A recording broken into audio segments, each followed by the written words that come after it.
Hello students, last class में हम लोगों ने पढ़ा था कि लेकिन हाँ रेलिस थ्योरम से और बकिंघम पाई थ्योरम से हम लोग कैसे डायमेंशन एनालिसिस करते हैं। ठीक है, अब नेक्स्ट क्लास में हमको क्या पढ़ना है कि नेक्स्ट क्लास में हमको पढ़ना है कि मॉडल एनालिसिस क्या होता है। ठीक है, तो रेलिस मेथड वगैरह हमने देख लिया था, बकिंघम पाई थ्योरम देख लिया था, अलग अलग पैरामीटर कैसे सिलेक्ट करते हैं वो देख लिया था।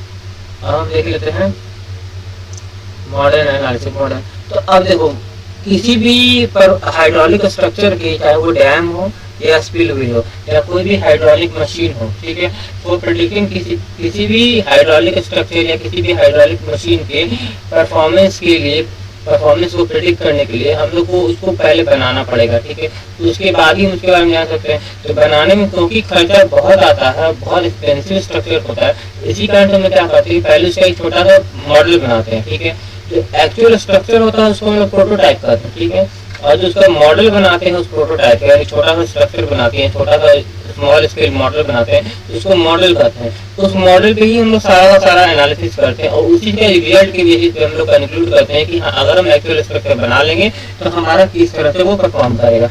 अब तुम लोग से सवाल पूछे कि व्हाट इज द मॉडल, तो तुम लोग लिखोगे तो model is a small scale replica of the actual structure और मशीन। ठीक है, पहला सवाल मॉडल क्या होता है। मॉडल एक स्मॉल स्केल रेप्लिका होता है एक्चुअल स्ट्रक्चर का। फिर पूछेगा व्हाट इज द प्रोटोटाइप, तो प्रोटोटाइप होता है कि जो एक्चुअल स्ट्रक्चर होता है, जो मशीन होता है, उसको प्रोटोटाइप कहते हैं। अब ये जरूरी नहीं है कि हमारा जो मॉडल होगा वो हमेशा प्रोटोटाइप से छोटा होगा, कभी कभी प्रोटोटाइप छोटा हो सकता है और मॉडल उससे बड़ा हो सकता है। ठीक है, ये भी संभव है। तो स्टडी जो होता है मॉडल का एक्चुअल मशीन का, उसको कहते हैं model analysis. What is model analysis, तो model analysis is the study of models of actual machine. जो भी एक्चुअल मशीन होता है उसके मॉडल का स्टडी कहते हैं मॉडल एनालिसिस। मॉडल एनालिसिस क्या कहते हैं, मॉडल एनालिसिस एक एक्सपेरिमेंटल मेथड है जिससे कि हम लोग सॉल्यूशन निकालते हैं कॉम्प्लेक्स फ्लो प्रॉब्लम्स का। ठीक है, तो मॉडल एनालिसिस क्या है, तो मॉडल एनालिसिस है कि जो भी हमारा एक्चुअल स्ट्रक्चर है या एक्चुअल जो मशीन है, उस मशीन पे हम लोग उस मशीन का एक मॉडल पे हम लोग क्या करते हैं, एक्सपेरिमेंट करते हैं। उस एक्सपेरिमेंट से जो भी हमको सॉल्यूशन मिलता है उसका एनालिसिस करना ही कहते हैं मॉडल एनालिसिस। तो मॉडल एनालिसिस क्या हुआ, एक एक्चुअली एक्सपेरिमेंटल मेथड है किस चीज का, सॉल्यूशन निकालने का कॉम्प्लेक्स फ्लूइड प्रॉब्लम का। और जो एग्जैक्ट एनालिटिकल सॉल्यूशन है वो पॉसिबल हो सकता है सिर्फ limited number of flow problem.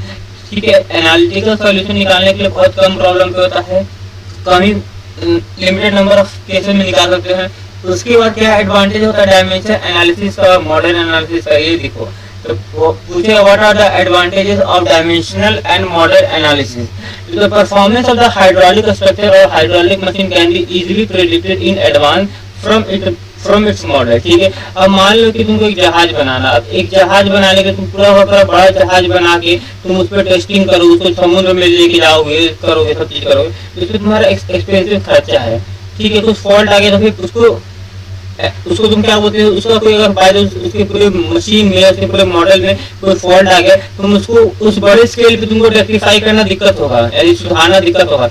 वही अगर तुम बड़े के बड़े जहाज का अगर तुम एक छोटा सा क्या बोलते हैं मॉडल बना लोगे, तो जितना भी तुमको उसमें सर्कमस्टेंसेस या जो भी चीज झेलेगा, तुम उस छोटे से मॉडल पे एनालिसिस करके तुम जान सकते हो कि हाँ कहाँ क्या क्या प्रॉब्लम आएगा।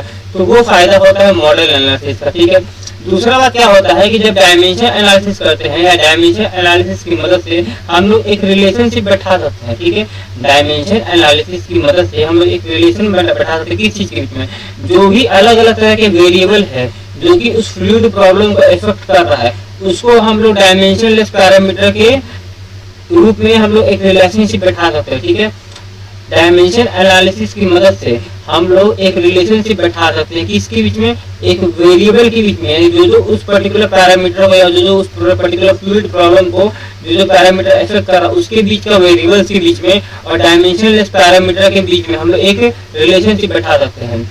ये जो रिलेशनशिप होता है ये किस चीज में मदद करता है, ये रिलेशनशिप हेल्प करता है हम लोग को टेस्ट करने के लिए, किस मॉडल पर टेस्ट करने के लिए मदद करता है। तीसरा बात क्या होता है कि जो मेरिट होता है अल्टरनेटिव डिजाइन का, can be predicted with the help of model testing. कि हाँ ठीक है, अगर मान लेते कि एक कोई हम लोग तीन तरह का डिजाइन रखे हैं, जैसे कि एक कोई हवाई जहाज है, उस हवाई जहाज का या एयरक्राफ्ट का हम लोग 3 अल्टरनेटिव डिजाइन हम लोग बना कर रखे। तो तीनों डिजाइन का हम लोग क्या मेरिट है क्या डिमेरिट है ये हम लोग क्या कर सकते हैं, ये लोग हम लोग मॉडल टेस्टिंग से पता कर सकते हैं कि हमारे पास 3 अलग अलग तरह का मॉडल है, तीनों मॉडल का क्या हमारे पास मेरिट है क्या डिमेरिट है, हम लोग पता कर सकते हैं किससे, मॉडल टेस्टिंग से।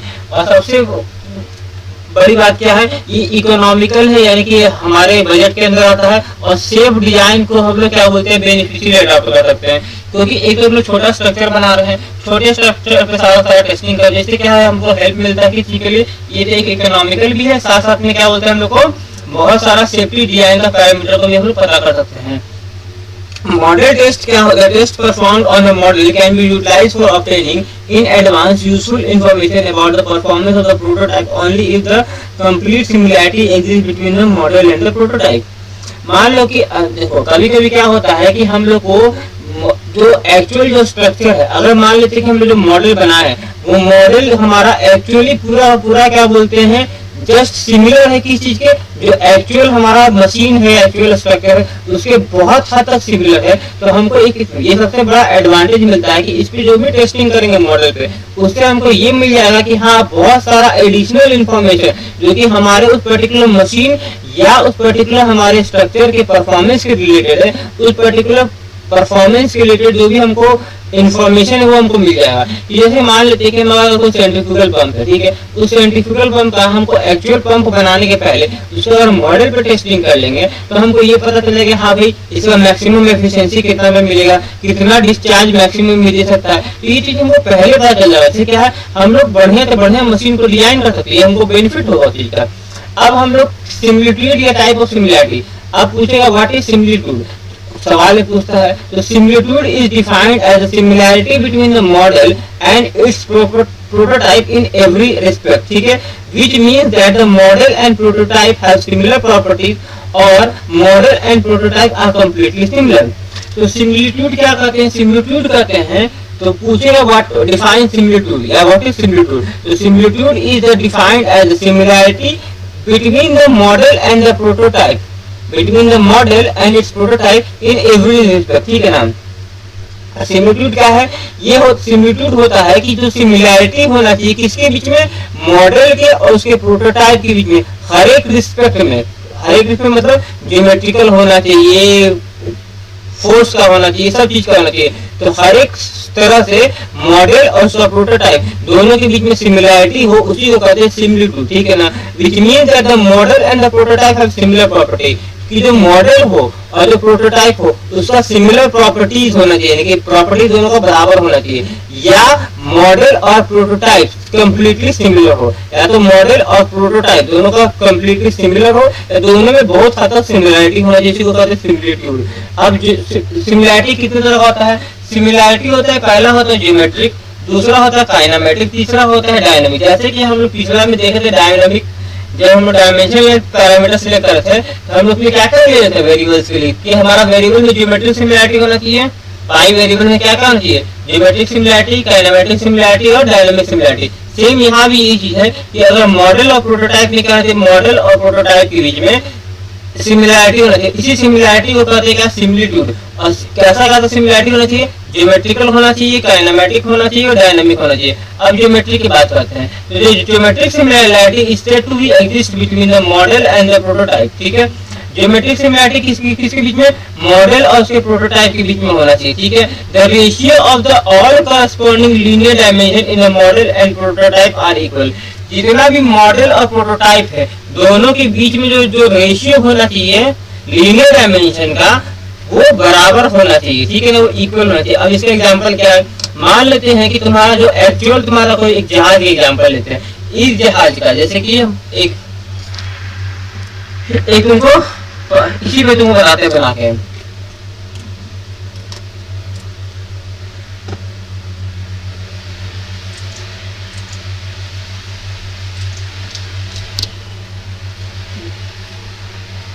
जैसे कि ये एक बड़ा सा जहाज है, ये एक शिप है, ठीक है, ये एक जहाज शिप है, ये है क्या, एक्चुअल शिप, ठीक है। ये इसका छोटा मॉडल है, ये है मॉडल, ये है एक्चुअल शिप, ठीक है। अब मान लेते हैं कि इसका ये लेंथ है, ठीक है, ये लेंथ इसका 10 मीटर है, ठीक है। इसका ये ब्रेथ कितना है, 4 मीटर है, ठीक है। अब तुम क्या किए कि ये जो तुम मॉडल बनाए, तो मॉडल का तुम्हारा कितना था, तो मॉडल का मान लो कि लेंथ ले ली 2 मीटर, ठीक है। तो यानी कि इसका लेंथ के करस्पॉन्डिंग इसका लेंथ कितना लिए, यानी कि ये जो 2 मीटर है ये तुम्हारा 10 मीटर तुम्हारा रिप्रेजेंट कर रहा है, ठीक है। तो तुम्हारा रेशियो कितना हो गया, 10 मीटर हो गया प्रोटोटाइप का, ठीक है। मॉडल कितना हो गया, 2 मीटर हो गया, यानी कि 5 का हो गया रेशियो, ठीक है। यानी एलआर तुम्हारा कितना हो गया, एलपी क्या हो गया, length of the prototype, length of prototype कितना 10 मीटर है, लेंथ ऑफ द मॉडल कितना 2 मीटर है, 2 मीटर है। तो अब तुम्हारा दोनों का रेशियो कितना हो गया, 5 हो गया। तो अब तुमसे कोई पूछेगा कि इसका जो हाइट है, इसका हाइट कितना होगा, तो हाइट कितना होगा, 4 गुने, ठीक है, 10/2 गुने 4 कर दो, कितना आता है, सॉरी यहाँ से इसको काटो, 4 तुम्हारा रेशियो आया, ठीक है। अब तुमसे कोई पूछेगा कि हाँ इसका हाइट कितना होना चाहिए, तो जब ये 10 मीटर था तो ये 4 मीटर था, तो ये कितना होगा, 10 का हम लोग 2 लिए, ठीक है। तो 4 का कितना लेंगे, 2/10 गुने 4 कितना आया, जो भी आएगा 4 दूनी 0.8 मीटर, यानी कि हाइट कितना होना चाहिए मेरा इसका, एक्चुअल मॉडल का 0.8 होना चाहिए। तो हमारा ज्योमेट्रिक सिमिलरिटी ऐसे हो गया, ठीक है, कि 2 मीटर अगर हम ये लिए हैं तो 0.8 मीटर का हाइट लिए, यही इसका ज्योमेट्रिक सिमिलरिटी है। तो क्या होता है, 1 मिनट का इरेज कर देते हैं सबको।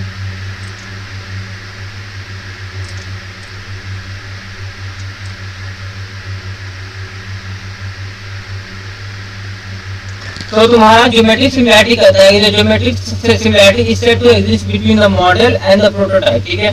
ज्योमेट्रिक सिमिलरिटी क्या है, एग्जिस्ट करता है मॉडल उसके प्रोटोटाइप के बीच में, the ratio of all the corresponding linear dimension in the model and the prototype equal. तो जैसे कि जितना भी करस्पॉन्डिंग डायमेंशंस है, चाहे लेंथ हो, ब्रेथ हो या हाइट हो, वो दोनों का रेशियो जो होता है मॉडल उसके प्रोटोटाइप के बीच में वो बराबर होना चाहिए, यानी कि length of the model, breadth of the model, DM of the model, diameter of the model या area of the model, volume of the model, ठीक है।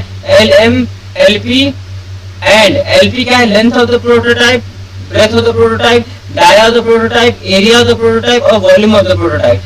तो LP by LM यानी कि length of the prototype by length of the model, breadth of the prototype by breadth of model, depth of the prototype by depth of the model, सब बराबर होना चाहिए, ठीक है। इसको कहते हैं स्केल रेशियो। फिर आता है एरिया के लिए, the area and the volume ratio का रिलेशनशिप कैसे देता है, area of prototype by area of model, तो length of the prototype by length of the member, length of the model into breadth of the prototype by breadth of the model, क्या होगा, LR होगा दोनों तरफ LR square. वैसे ही इसका volume कब देख लोगे। अब काइनेमेटिक सिमिलरिटी, तो काइनेमेटिक सिमिलरिटी कब एग्जिस्ट करता है, देखा kinematic similarity means similarity between the motion between the model and the prototype. जो भी मोशन होगा यानी कि मॉडल के बीच में और प्रोटोटाइप के बीच में, तो दोनों का जो मोशन होगा वो दोनों बराबर होना चाहिए या दोनों सिमिलर होना चाहिए।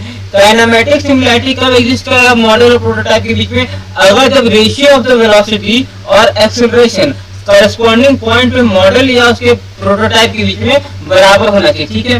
जैसे कि मान लो कि तुम्हारा कोई एक पर्टिकुलर तुम्हारा कोई जहाज है, एयरक्राफ्ट है। अब एयरक्राफ्ट क्या करते हैं, फ्लो क्या बोलते हैं, एयर में फ्लो कर रहा है।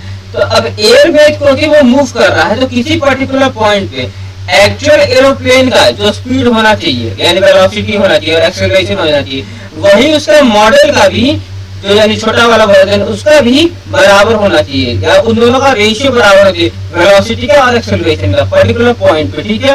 किसके किसके बीच में, मॉडल और प्रोटोटाइप के बीच में। यानी कि काइनेमेटिक सिमिलरिटी कब एग्जिस्ट करेगा, काइनेमेटिक सिमिलरिटी तब एग्जिस्ट करेगा जब कभी भी किसी मॉडल और उसके प्रोटोटाइप के बीच में जो वेलोसिटी होता है या एक्सेलरेशन होता है, ये दोनों पैरामीटर किसी भी पर्टिकुलर पॉइंट पे मॉडल और प्रोटोटाइप के बीच में मॉडल और प्रोटोटाइप का दोनों सेम रहेगा, तब कहेंगे उसको क्या, kinematic similarity. Since the velocity and the acceleration are vector quantity, hence not only the ratio of the magnitude and the velocity and acceleration as corresponding point in the model and prototype should be same, but the direction of the velocity and acceleration, ठीक है। Acceleration और velocity दोनों का क्या है, vector quantity है। तो किसी भी मॉडल में सिर्फ मात्र उसका मैग्नीट्यूड नहीं होना चाहिए, बल्कि उसका जो डायरेक्शन होना चाहिए वो भी सेम होना चाहिए, ठीक है, ये याद रखना। अब अलग अलग क्या बोलते हैं, वीपी बाई वी आर होता है, VP one by VP two, AP1 by AP2, velocity at point 1 in prototype, velocity at point 2 in prototype, acceleration at fluid point 1, ये सब देख लेना, ठीक है। तो VP1 by VM1, VP2 by VM2, VR के बराबर है, यानी कि वेलोसिटी रेशियो। सिमिलरली एक्सेलरेशन का होगा एक्सेलरेशन रेशियो, ठीक है। दोनों का डायरेक्शन भी सेम होना चाहिए मॉडल और प्रोटोटाइप के बीच में। अब आते हैं डायनामिक सिमिलैरिटी के बीच में। डायनामिक सिमिलैरिटी क्या होता है, डायनामिक सिमिलैरिटी का मतलब होता है कि जो भी फोर्सेस होता है मॉडल और प्रोटोटाइप के बीच में वो दोनों भी बराबर होना चाहिए, ठीक है। जैसे कि डायनामिक यानी कि डायनामिक सिमिलैरिटी कब एग्जिस्ट करेगा, डायनामिक सिमिलैरिटी तब एग्जिस्ट करेगा जबकि मॉडल और उसके प्रोटोटाइप के बीच का जो फोर्सेस होगा उस दोनों में सिमिलैरिटी होगा। तो डायनामिक सिमिलैरिटी कब एग्जिस्ट करेगा, जबकि रेशियो जो होता है करस्पॉन्डिंग फोर्सेस का जो भी काम कर रहा है किसी भी पर्टिकुलर मॉडल में या उसके प्रोटोटाइप में किसी भी पर्टिकुलर पॉइंट पे वो बराबर हो। यानी कि फिर सुनो, जब मॉडल और उसके प्रोटोटाइप के बीच में जो भी फोर्सेस काम कर रहा है किसी भी पर्टिकुलर पॉइंट पे अगर उन दोनों का रेशियो बराबर होता है तो हम कहते हैं डायनामिक सिमिलैरिटी एग्जिस्ट करता है, ठीक है। साथ ही साथ क्या है, जो भी डायरेक्शन होगा करस्पॉन्डिंग फोर्सेस का वो सेम होना चाहिए, ठीक है। यानी कि मॉडल में जिस डायरेक्शन में फोर्स काम कर रहा है वही डायरेक्शन में क्या बोलते हैं, प्रोटोटाइप में भी फोर्स काम करना चाहिए सेम डायरेक्शन में। अब सिमिलरली क्या है, फोर्सेस कौन कौन सा है, inertial force, viscous force, gravity force, ठीक है। इनर्शियल फोर्स को क्या दिखाएंगे मॉडल में, FIM, FVM, विस्कस फोर्स को, ग्रेविटी को FGM, ठीक है। सिमिलरिटी क्या है, सिमिलरिटी क्या है, डायनामिक सिमिलरिटी क्या है, प्रोटोटाइप और मॉडल के बीच में होगा, इसको FR को क्या कहेंगे, फोर्स रेशियो कहेंगे, ठीक है। सबका डायरेक्शन सेम होगा। अब कौन types of the forces acting on in a moving fluid, किसी भी मूविंग फ्लूइड के बीच में यानी कोई भी लिक्विड जो मूव करता है उसमें कितने तरह का फोर्सेस काम करता है। तो for the fluid problem the forces acting on fluid must be anyone, ठीक है ना। किसी भी फ्लूइड प्रॉब्लम के लिए कौन कौन से तरह का फोर्सेस काम कर सकता है, तो या तो एक तरह का फोर्स काम करेगा या तो कॉम्बिनेशन ऑफ द फोर्स काम करेगा। तो कौन कौन सा फोर्स है, पहला इनर्शिया फोर्स, दूसरा है ग्रेविटी फोर्स, तीसरा है सरफेस टेंशन, चौथा है विस्कस, फिर pressure force and elastic force, ठीक है। इनर्शिया फोर्स क्या होता है, it is equal to the product of the mass and acceleration of the flowing fluid and acts in the direction opposite to the direction of acceleration, ठीक है। Inertia force क्या होता है, इनर्शिया को कहते हैं जड़त्व, इनर्शिया को कहते हैं जड़त्व। अब क्या है कि ये इनर्शिया फोर्स होता है, ये मास और एक्सेलरेशन का प्रोडक्ट होता है किसी भी मूविंग लिक्विड का या फ्लोइंग लिक्विड का, और ये काम कहाँ करता है, ये अपोजिट डायरेक्शन, यानी कि मान लो कि अगर तुम्हारा लिक्विड आगे फ्लो कर रहा है उसका एक्सेलरेशन आगे की तरफ है, तो उसके एक्सेलरेशन के अपोजिट डायरेक्शन में क्या बोलते हैं, इनर्शिया फोर्स काम करेगा, ठीक है। अब किसी गाड़ी को तुम आगे मूव करना चाहोगे तो गाड़ी का एक्सेलरेशन क्या होगा, फ्रंट डायरेक्शन में होगा, मगर इनर्शिया फोर्स क्या करेगा, उसके अपोजिट डायरेक्शन में काम करेगा, ठीक है।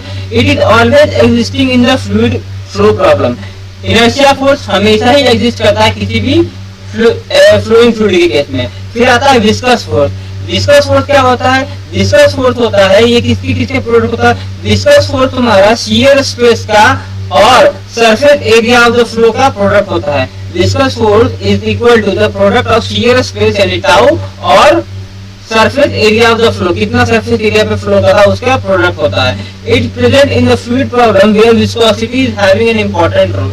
अभी कहाँ पे इंपॉर्टेंट है, जहाँ पर विस्कोसिटी का बहुत ज्यादा इंपॉर्टेंट रोल होता है वहां पर विस्कस फोर्स प्रेजेंट होता है। फिर आता है ग्रेविटी फोर्स, ग्रेविटी फोर्स कहाँ पर है, ये होता है मास और एक्सेलरेशन का प्रोडक्ट, मास और एक्सेलरेशन ड्यू टू ग्रेविटी का प्रोडक्ट होता है, ठीक है। ये ओपन सरफेस फ्लो में, यानी कि अगर मान लो कि तुम्हारा जो नदी में पानी बहता है, नदी में पानी बहता है या नाले में पानी बहता है या तुम्हारा जो सीवर लाइन में पानी बहता है, तो जो भी ओपन चैनल फ्लो प्रॉब्लम होता है उसमें तुम्हारा ग्रेविटी फोर्स काम करता है, ठीक है। फिर आता है प्रेशर फोर्स, प्रेशर फोर्स क्या है, it is equal to the product of pressure intensity and cross sectional area of the flowing fluid, it is present in the case of the pipe flow. अब जो पानी जो तुम्हारा pipe में बहता है, ठीक है ना, जैसे कि मान लो कि तुम कहीं पर ट्रीटमेंट प्लांट में काम करो, ठीक है ना, जैसे कि नदी का पानी क्या करते हैं, नदी का पानी को हम लोग नदी से पंप करते हैं, उसको साफ करते हैं, साफ करके उसको घरों तक पहुंचाते हैं। तो ये जो पानी होता है किसमें फ्लो करता है, ये तो किसी पाइप में फ्लो करता है। तो ये कैसा प्रॉब्लम हो गया, पाइप फ्लो का प्रॉब्लम हो गया। तो अब जब भी कोई पानी अगर पाइप में फ्लो करेगा तो उसमें क्या होगा, प्रेशर होगा, क्योंकि पंप उसको कर रहा है, पंप क्या कर रहा है, पानी को पंप करने का काम कर रहा है, यानी पानी को धकेलने का काम कर रहा है। तो इसकी वजह क्या हो गया, जो पाइप के अंदर पानी बह रहा है वो किसके अंदर, प्रेशर में बह रहा है। तो प्रेशर फोर्स क्या है, प्रेशर फोर्स एक प्रोडक्ट है किस चीज का, प्रेशर इंटेंसिटी का, और जो पाइप का जो एरिया है उसका, दोनों का गुना है क्या, प्रेशर फोर्स है। फिर आता है सरफेस टेंशन। सरफेस टेंशन होता है किसका, सरफेस टेंशन का, और उसके लेंथ ऑफ द सरफेस का प्रोडक्ट होता है। फिर आता है इलास्टिक फोर्स। इलास्टिक फोर्स क्या है, जो भी इलास्टिक स्ट्रेस होगा और area of the flowing fluid, इन दोनों का गुना को कहते हैं इलास्टिक फोर्स। ठीक है। अब डायमेंशनलेस नंबर क्या चीज है, डायमेंशनलेस नंबर वैसा नंबर होता है जिसको ऑब्टेन करते हैं हम लोग कैसे, इनर्शिया फोर्स का डिवीजन करने के बाद विस्कस फोर्स के साथ, या ग्रेविटी फोर्स के साथ, या प्रेशर फोर्स के साथ, या सरफेस टेंशन, या इलास्टिक फोर्स। ठीक है। डायमेंशनलेस नंबर क्या है, अगर इनर्शिया फोर्स को हम लोग डिवाइड करते हैं विस्कस फोर्स के साथ, या ग्रेविटी फोर्स के साथ, या प्रेशर फोर्स के साथ, या सरफेस टेंशन के, या इलास्टिक फोर्स के साथ, तो अलग अलग तरह का नंबर मिलता है हमको। तो वही नंबर को हम लोग डायमेंशनलेस नंबर कहते हैं। ठीक है। जैसे कि अगर हम इनर्शिया फोर्स का डिवीजन करते हैं विस्कस फोर्स के साथ तो हमको रेनॉल्ड्स नंबर मिलता है। तो what is Reynolds number, Reynolds number is defined as the ratio of the inertia force. ठीक है। Reynolds number is defined as the ratio of inertia force of a flowing fluid to viscous force of the liquid. कि अगर किसी भी flowing liquid है, कोई भी liquid जो कि फ्लो कर रहा है, फ्लूइड फ्लो कर रहा है, उस फ्लूइड का इनर्शिया फोर्स का जब रेशियो लेते हैं विस्कस फोर्स के साथ, तो जो रेशियो का जो नंबर मिलता है उसको कहते हैं रेनॉल्ड्स नंबर। और ये नंबर क्या है, अपने आप में डायमेंशन लेते हैं, किसका कोई ये कैसे कांस्टेंट की तरह काम करता है। ठीक है। तो रेनॉल्ड्स नंबर क्या हो गया, inertia force divided by viscous force. ठीक है। इसका देख लेना, तो इसका डेरिवेशन देख लेना तुम लोग। तो RE equals to rho VD by mu आता है। ठीक है।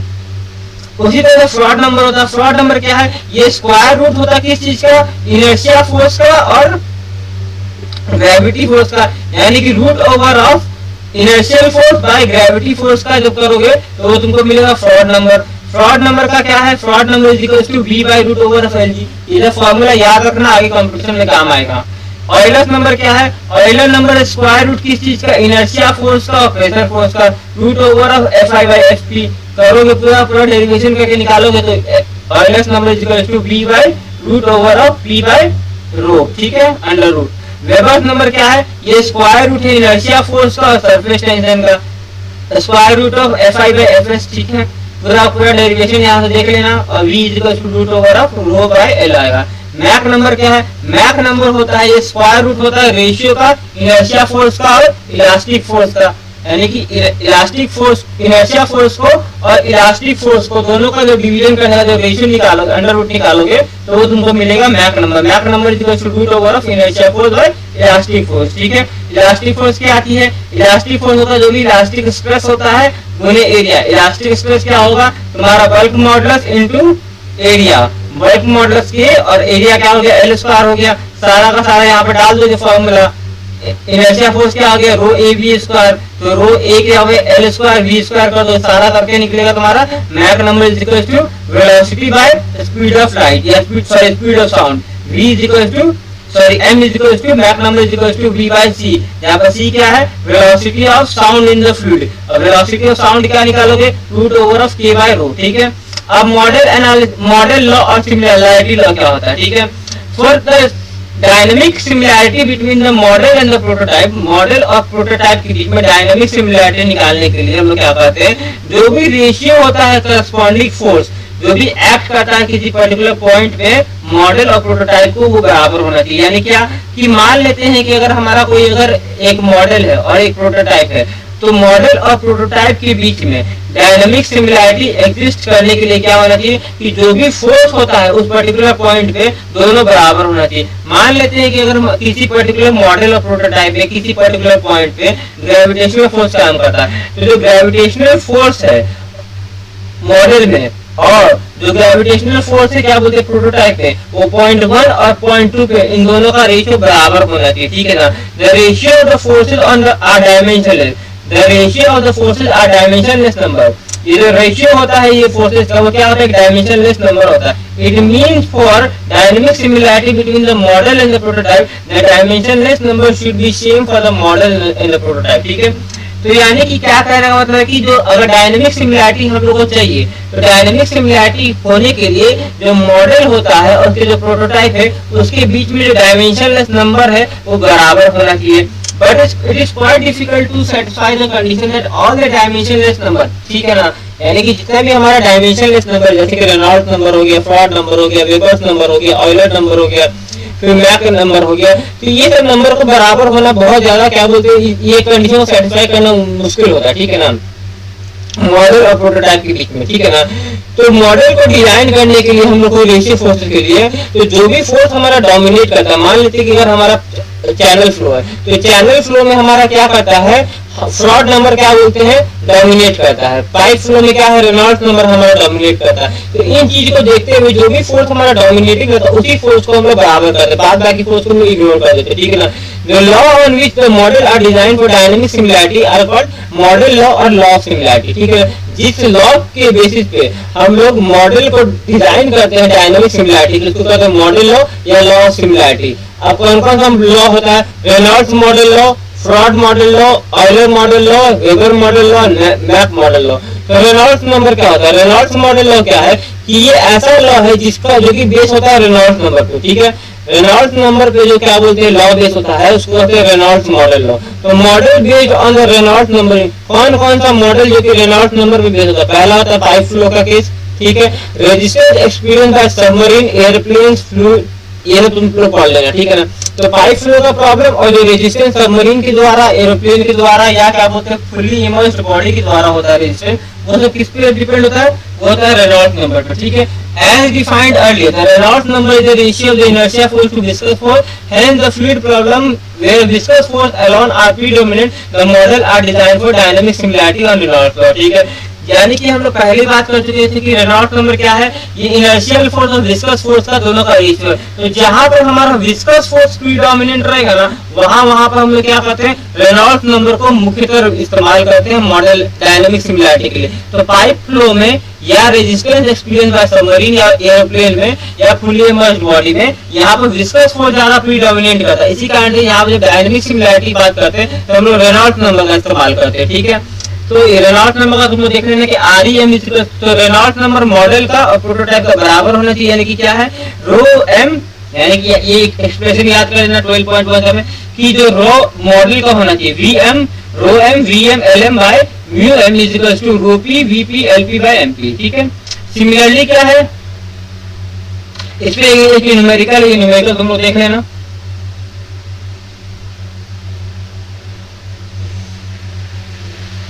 एक फ्रॉड नंबर आता है, फ्रॉड नंबर क्या है, फ्रॉड नंबर एक ऐसा लॉ होता है जो कि बेस होता है किस चीज पे, फ्रॉड नंबर पे, ठीक है। फ्रॉड नंबर क्या है, ये फ्रॉड नंबर कहता है कि जो कि रेशियो किस चीज का है, रेशियो इनर्शियल फोर्स का और ग्रेविटी फोर्स का, यानी कि ऐसा मॉडल या ऐसा क्या बोलते हैं स्ट्रक्चर जहां पर ग्रेविटेशनल फोर्स ज्यादा प्रीडोमिनेंट रहेगा, वहां पर हम लोग फ्रॉड मॉडल लॉ को लगाएंगे, ठीक है। जैसे example free surface law on surface flow over spillway VS flash, जैसे बता चुके थे कि नहर वगैरह में जो पानी बहता है या स्पिलवे वगैरह में या VS वगैरह में जो बहता है उसको फ्री सरफेस फ्लो कहते हैं।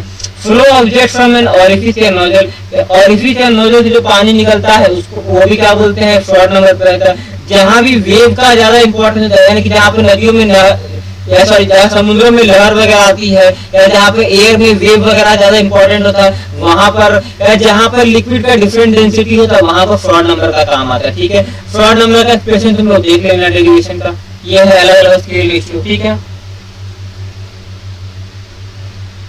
ये सब बात देख लेना, डाउट हो तो मेरे से डिस्कस कर लेना।